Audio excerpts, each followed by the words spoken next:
Napuno sa mabulokon nga mga buwak ang Cebu Expo 2024 venue sa usa ka mall sa North Reclamation Area sa dakbayan sa Cebu alang sa laing hugna sa maong kalihokan.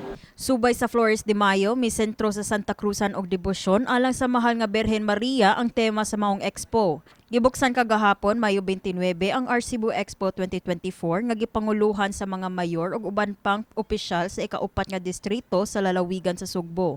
Gani, si 4th District Congresswoman Janice Salimbangon nagsilbing Reyna Elena sa Santa Cruzan. Sa ikaduhang adlaw dinhi sa Cebu Expo 2024, gibida sa mga lungsod sa 4 distrito sa lalawigan ang ilang mga lokal na produkto, pagkaon ug uban pa. Sama na lang niini ang kaning bukayo gikan sa dakbayan sa Bugo. Usa ka Filipino coconut candy nga gi-coated sa muscovado sugar.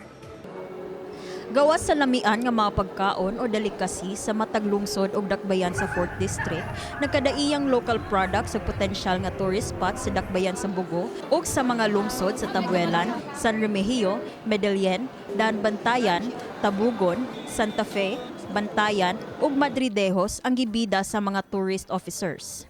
Dako kaayo ni siya og opportunity for our stakeholders, for our mga suppliers, no, for the local products that we are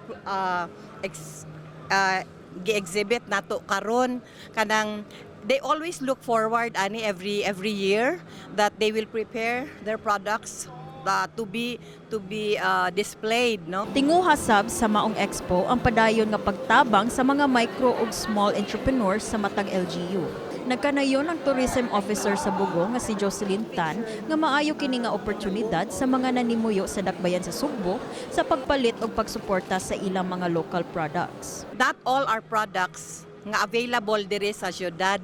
So opportunity po ni for the people here in the urban area to really buy local, no. So daghan kay example lang kana among usa sa among very saleable product, the bukayo sa Bugo, no? Kanang bukayo sa Bagol, di man na siya mapalit diri sa syudad.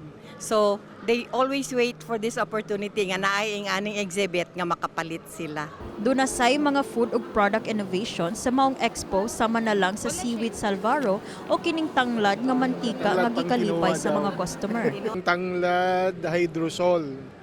Sabi kasi nila pwede daw to sa tinuwa.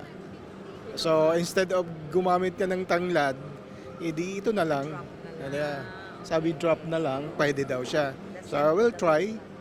Amazed lang dahil I never expected na pwede siya ma-produce ng ganito ang tanglad. So it's an innovation. Magandang innovation. Kini si Elaiza Mae Peñaranda alang sa My TV Cebu.